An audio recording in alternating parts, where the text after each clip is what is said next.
Hello students, I welcome you to E-Political Science lecture series. Today I am going to discuss with you a comparison between Isia Berlin's view on liberty and J.S. Mill's views on liberty. Students के response के ही through ये आया था demand कि ma'am Berlin और JS मिल के जो view हैं ऑन लिबर्टी ये मोर और लेस एक जैसे लगते हैं और आइडिया की क्लैरिटी भी नहीं हो पा रही है तो मैम प्लीज़ आप इसको किसी और तरीके से हमें एक्सप्लेन कीजिए सो दैट कि हमें एक बेटर अंडरस्टैंडिंग इसकी मिले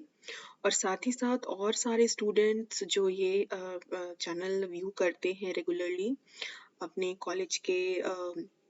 कोर्स के लिए बहुत सारे प्लेलिस्ट में मैंने जैसे पॉलिटिकल प्रोसेस है, इंडियन गवर्नमेंट एंड पॉलिटिक्स है, पब्लिक ओपिनियन सर्वे रिसर्च है, your laws and your rights है, यूजीसी नेट जेआरएफ के लिए प्रिपरेशन का प्लेलिस्ट है, बहुत सारे प्लेलिस्ट मैं लेके आती हूँ स्टूडेंट्स के लिए so that they can benefit from these lectures and in their spare time also they can view and make notes from it so girls on your demand only मैं ये लेके आई हूँ कि आज हम और ये जो मेरा प्रोग्राम होता है ये मैं बाइलिंगुअल हिंदी में भी एक्सप्लेन कर रही हूँ होती हूँ कॉन्सेप्ट्स को टॉपिक्स को तो ये मत समझिएगा कि लिखा हुआ जो है वो अक्षर वहाँ सिर्फ इंग्लिश में है क्योंकि डिस्क्रिप्शन बॉक्स में मैं जो एक्सप्लेनेशंस डालती हूँ वो भी हिंदी मीडियम में होता है तो Hindi medium students you are also going to benefit from this programme so please write to me your comments and your feedback girls so these things are source of you can say motivation for me so let's begin with our today's discussion on comparison compare करना बहुत आसान नहीं है Isaiah Berlin और JS मिल के idea को क्योंकि इनको कंपेयर करने के लिए बहुत ज़रूरी है कि हम पहले इनकी पूरी थ्योरी को समझें आइसिया बर्लिन और जेएस मिल मैं अभी आप लोग के साथ करवा रही हूँ और ये ख़त्म होने के बाद मैंने ये भी बताया था कि मार्क्सिस्ट नोशन ऑफ फ्रीडम पे भी मैंने डाला हुआ है video that also you can view it 15 to 17 minutes का है so the first point that you can see on the screen is balance between negative and positive view of liberty तो ये कौन करना चाह रहा है नेगेटिव और पॉजिटिव व्यू ऑफ लिबर्टी के साथ बैलेंस बर्लिन और जेएस मिल दोनों के ही थ्योरी में जो है कहीं ना कहीं एक रिकन्सिलिएशन देखने को मिलता है हालांकि बर्लिन के थ्योरी में नेगेटिव एंड पॉजिटिव जो आइडिया है वो क्लियरली मेंशन है उनकी जो फेमस वर्क है टू कॉन्सेप्ट्स ऑफ लिबर्टी उसमें उन्होंने नेगेटिव शब्द नकारात्मक और सकारात्मक स्वतंत्रता का आधार बताया है ठीक है Berlin being a second point है गर्ल्स Berlin being a libertarian thinker libertarian मतलब स्वेच्छा तंत्रवाद मैंने बताया भी था क्लास में स्वेच्छा तंत्रवाद स्कॉलर कौन से हैं उनके आइडियाज क्या हैं he has tried to focus more on negative view and while he is arguing for positive notion of liberty he is talking of self mastery मतलब आत्म निपुणता का आधार which is still a continuation of negative perception यहाँ पे मैं ये बात रखना चाह रही हूँ कि बर्लिन जो है एक स्वेच्छा तंत्रवाद स्कॉलर के संदर्भ में हम उन्हें ज्यादा देखते हैं और इसलिए भी उनके जो आइडिया ऑफ लिबर्टी है उसमें नेगेटिव परसेप्शन का जो नोशन है उस पर ज्यादा फोकस है उनके जब हम थ्योरी को पढ़ते हैं करीब से और हम ये भी पाते हैं यद्यपि उन्होंने पॉजिटिव नोशन में आत्म निपुणता का सिद्धांत बताया है सेल्फ मास्टरी का सिद्धांत बताया है जिसमें उन्होंने एक डिमार्केशन किया है हायर सेल्फ और लोअर सेल्फ और हायर सेल्फ किस तरह से कमांड में रहेगा लोअर सेल्फ में पर ये जो डिमार्केशन है इसके अंदर भी जो सेल्फ का आइडिया है सेल्फ खुद में एक ऑटोनोमस आइडिया है और उस ऑटोनॉमी को हम नेगेटिव नोशन के साथ ज्यादा जोड़ते हैं rather than social identification society के साथ हम ज़्यादा नहीं जोड़ पाते इसको। तो ये एक जो कंपैरिज़न है ये देखने को मिलता है, बहुत ही क्लियर एक लेंस चाहिए इस बारीकी को देखने के लिए। और ये जो एक थिन लाइन है, आई डोंट थिंक कि ये आप ऐसे देख सकते हैं बिना इसको समझे, बिना इस थ्योरी को बार-बार पढ़े हुए। तो ये सेकंड नोशन मैंने जो यहाँ पे डिस्कस किया है, इसका बेसिक आइडिया ये है। Third point I am trying to argue is Berlin's view in negative idea of liberty does not have any restraints. वो restraint की कोई बात नहीं करते, क्योंकि वो कहते ही नहीं है कि, वो कहते हैं कि नेगेटिव व्यू का मतलब है विदाउट एनी रेस्ट्रेंट। तो विदाउट एनी रेस्ट्रेंट मतलब अगर हम कोई भी रेस्ट्रेंट नहीं अगर इस्तेमाल कर रहे हैं, मान रहे हैं, तो क्या वाकई उनकी लिबर्टी, नेगेटिव लिबर्टी का आधार विदाउट एनी रेस्ट्रेंट था? और अगर कोई रेस्ट्रेंट उन्होंने रखा तो कोई सीमाएं रखी हैं या उसे विदाउट सीमाओं का रखा है? ठीक है, ये एक तरीका है उनके जो है थ्योरी को समझने का, कंपेयर करने का। दूसरा मैं जो है स्लाइड है, इसमें मैं मिल्स थ्योरी ऑफ लिबर्टी इसको ब्रीफ में बता रही हूँ और समझा रही हूँ, सो दैट कि आप कनेक्ट कर सको मिल और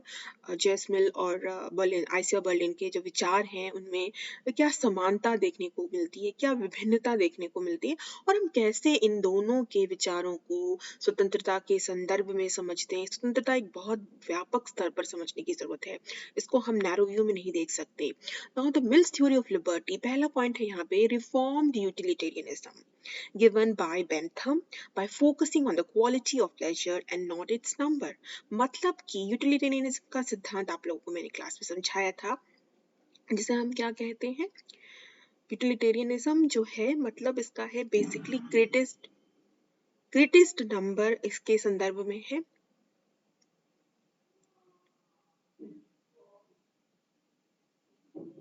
ग्रेटेस्ट नंबर के संदर्भ में हम समझते हैं कि greatest happiness of the greatest number. ठीक है, और ये जो है बेंथम का जो संदर्भ है, यहाँ पे उपयोगितावाद के सिद्धांत में मिल ने क्या किया है, मिल ने एक प्लेजर के जो आइडिया है उसको क्वालिटी के साथ मापा है कि quality of pleasure is more important then the quantity of pleasure. तो बेसिकली इसी संदर्भ में उन्होंने उसको रिफॉर्म करने की कोशिश की है। रिफॉर्म करते हुए उन्हें रिफॉर्मिस्ट भी कहते हैं। यूटिलिटेरियनिज्म के जो आइडिया है, बेंथम के जो आइडिया है, उनको उन्होंने नकारा नहीं है पूरी तरीके से, बल्कि उसमें बदलाव के सकारात्मक आधारों को डाल करके उन्हें समझाने की कोशिश की है कि नो डाउट हमें नंबर की आवश्यकता होती है, पर उसके साथ साथ हमें उसकी क्वालिटी को भी आंकना बहुत जरूरी है। फिर वो बात करते हैं self regarding actions and other regarding actions. Self regarding आत्मपरक और अन्य परक।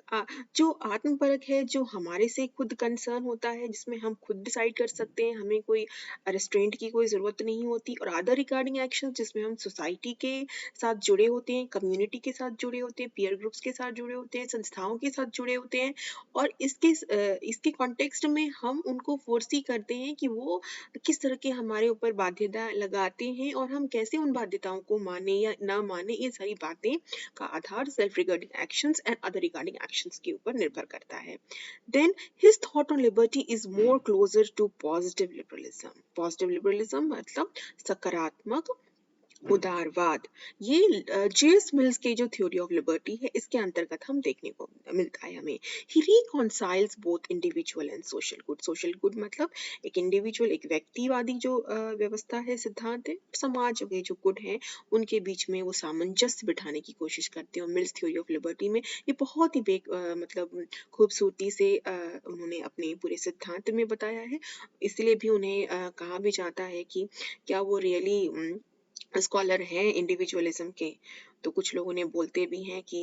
एम्प्टी लिबर्टी के प्रवर्तक हैं, क्योंकि इस तरह से उन्होंने लिबर्टी के आइडिया को दिए हैं कि उन्होंने सोशल गुड को भी उसमें शामिल करने की कोशिश की है। तो लिबर्टी का आधार क्या है, या सोसाइटी है या इंडिविजुअल है, ये बहुत इंपॉर्टेंट है। और इसलिए भी जब हम मिल की थ्योरी को देखते हैं तो उनके थ्योरी में यूटिलिटेरियनिज्म, उपयोगितावाद का संदर्भ और जो है सकारात्मक उदारवाद का संदर्भ देखने को मिलता है। तो यहाँ से भी आप समझ सकते हैं mills theory of liberty. Then finally, girls, every philosopher I told you is a child of his own time। अपने समय में जो वो बातें बोलते हैं, कहते हैं, लिखते हैं, वो बहुत ही रेलेवेंट होते हैं, उपयोगी होते हैं अपने ओन संदर्भ में। क्योंकि सोशल साइंस में हमेशा हर चीज़ उसी तरीके से रेलेवेंट नहीं होती, रिलेटिवली हम उनको देखते हैं। Both in Berlin's as well as in Mill's theory there is lack of clarity. What exactly remains negative or positive और सेल्फ और अदर रिगार्डिंग एक्शंस। इसमें एक थिन लाइन है और ये थिन लाइन बहुत इजी नहीं होता समझना, और क्लैरिटी नहीं है कि एग्जैक्टली नेगेटिव और पॉजिटिव क्या होंगे, या जो नेगेटिव होगा पॉजिटिव नहीं होगा, या जो सेल्फ रिगार्डिंग एक्शंस हैं क्या उसमें कोई भी ऐसे एक्शन नहीं होंगे जिनका मतलब कंटिन्यूटी या इंटरकनेक्शंस नहीं होगा अदर रिगार्डिंग, क्योंकि कुछ ऐसे भी अदर रिगार्डिंग एक्शंस हैं जिसमें हमारा कंसर्न सेल्फ से होता है। ये मैंने क्लास में भी डिस्कस किया था, और मैंने ये भी बताया था कि व्यक्ति, मान लो हम कोई भी डिसीजन लेते हैं, अगर मैं अपने लिए कोई डिसीजन लेती हूँ, करियर मुझे अपना बनाना है, तो करियर बनाने के लिए no doubt it is my own decision, मुझे ही चॉइस करना है कि आगे अपनी ज़िंदगी मुझे कैसे जीनी है, क्या करियर, क्या अपने एम्स को लेके चलना है। पर क्या हम अपने पेरेंट्स से नहीं पूछते, हम अपने टीचर से नहीं पूछते कि हमें मैम किस तरफ जाना चाहिए, क्या करना चाहिए, क्या हम उनसे कोई जो है संपर्क नहीं बनाते? तो दैट मीन्स कि कुछ ऐसे बहुत सारे ऐसे हमारे सेल्फ रिगार्डिंग एक्शंस हैं जहाँ पे हम सोसाइटी को, स्टेट को, पीयर ग्रुप्स को, समाज को साथ में लेके चलना चाहते हैं, उनके कंसेंट की हमें लगता है एक ज़रूरत है। नो डाउट हम पढ़े लिखे हैं और हम इतने स्वतंत्र हैं कि हम सोच सकें कि हमें क्या करना चाहिए और कैसे जीना चाहिए। Yet overlapping remains in their ideas girls, और इनके दोनों के व्यूज में कहीं ना कहीं नेगेटिव और पॉजिटिव में और self regarding other regarding actions में ओवरलैपिंग जो है, एक ही जैसे लगते हैं दोनों ही चीज़ें, तो ये रिमेन करता है इनकी थ्योरी में। I hope you got my points and, और काफ़ी हद तक आप लोग समझ गए होंगे कि अगर हम तुलना करें आइसिया बर्लिन को और जेएस मिल को, तो दोनों के विचार कैसे एक दूसरे से अलग हैं और किस तरह से समान है। गर्ल्स डिस्क्रिप्शन बॉक्स में मैं जो है इसके हिंदी जो है ट्रांसलेशन को भी डालती हूँ, कुछ जो वर्ड्स हैं और कुछ सेंटेंसेस हैं उसे भी आप अपने जो है फ़ायदा उठा सकते हैं और बेनिफिट कर सकते हैं, irrespective of any you can say hesitation. And please keep writing your comments, and keep in touch with me, and keep connected with the social medias, other platforms which I've already listed in the my description box. So girls, have a nice day and take care, and keep reading your political theory concepts, then the political theory, what is political theory, क्या relevance है, और जो third unit है आपका आपकी debates के, तो पढ़ते रहिए, रिवाइज करते रहिए। एक बार पढ़ने से कुछ भी समझ में नहीं आता, जब तक हम 3 बार 4 बार नहीं पढ़ते क्लैरिटी के साथ, एक ही स्टाफ पढ़िए, सो दैट की there is more clarity. Take care girls, bye.